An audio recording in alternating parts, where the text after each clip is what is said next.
So what we've got here is we've got this slot here.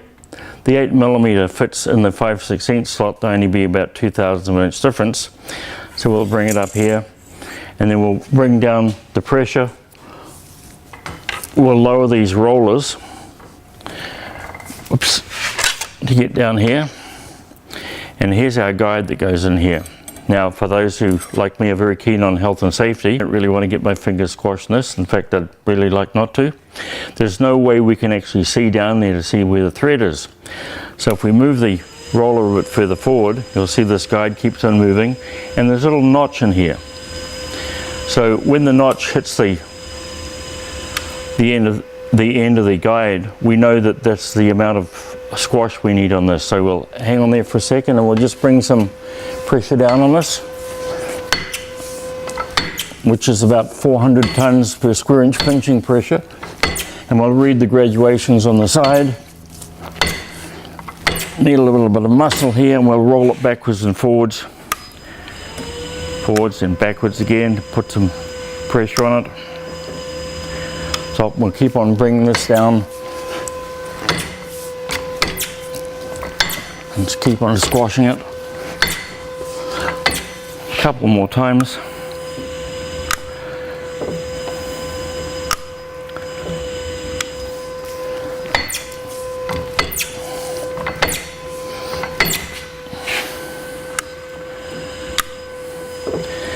And you'll see once the flat piece comes out what the profile looks like. We'll do this a couple more times until we get the right width. And if we hold our mouth right, so roll back here.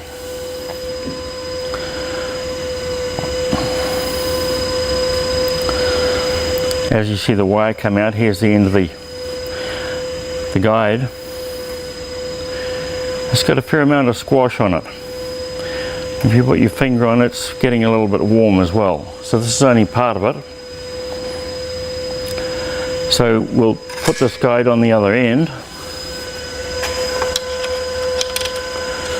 and use the same technique until we get out to this little slot on it.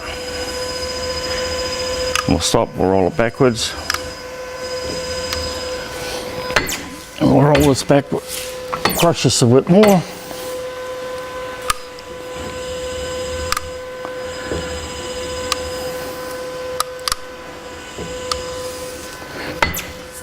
We'll keep on bringing it down until we get the right reading on our little gauge here. And take a few seconds.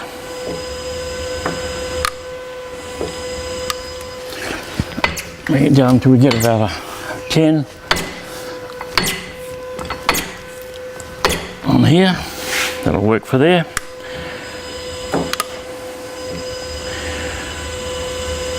So we've got more pressure on it, and we'll roll this wire out.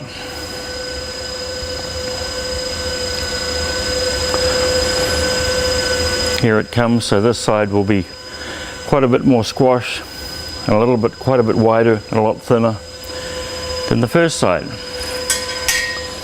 So we'll continue rolling this and bring it out, and you'll see the finish that comes out on it. Hasn't been polished or anything. Again, you can see our mark here. We don't want to go past there.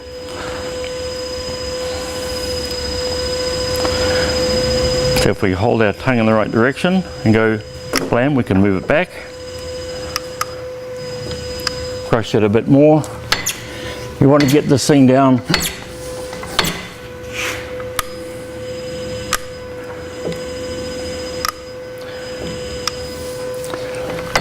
till it reaches this mark of about 5 on here, which is what we're going to do today. And it should be about right.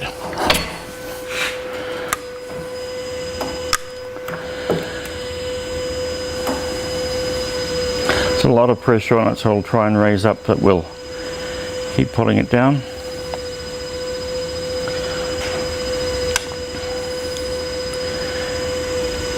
And you'll notice that this is quite a bit wider and a lot thinner. If we put our fingers on it, yep, you can't boil water on it, but it's getting pretty warm.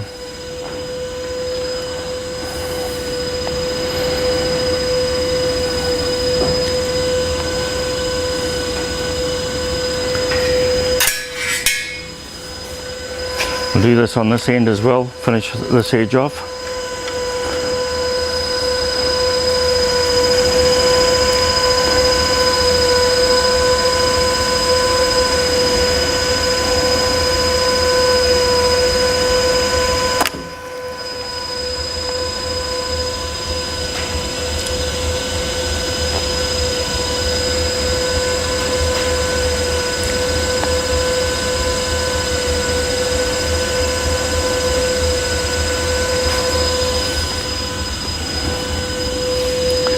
You can see we've got a little bit of a shoulder here. We need about 20 mil or so as a transition area, and that should be pretty close to being finished, or for this demonstration anyway.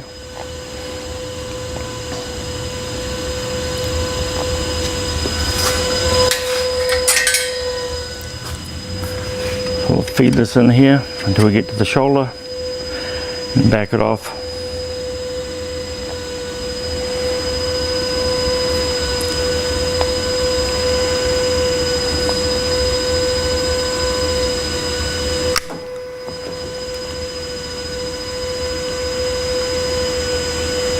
As it comes back out, we'll gradually ease the pressure off it this way.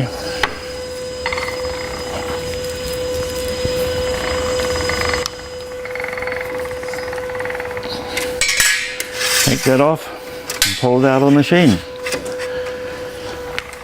Might have to do it a bit more. And there we go, one flying wire in all its glory, bent, twisted. It's got to go into the straightener and have its ends straightened out, but that's the basic process. Don't try this at home, your mileage may vary.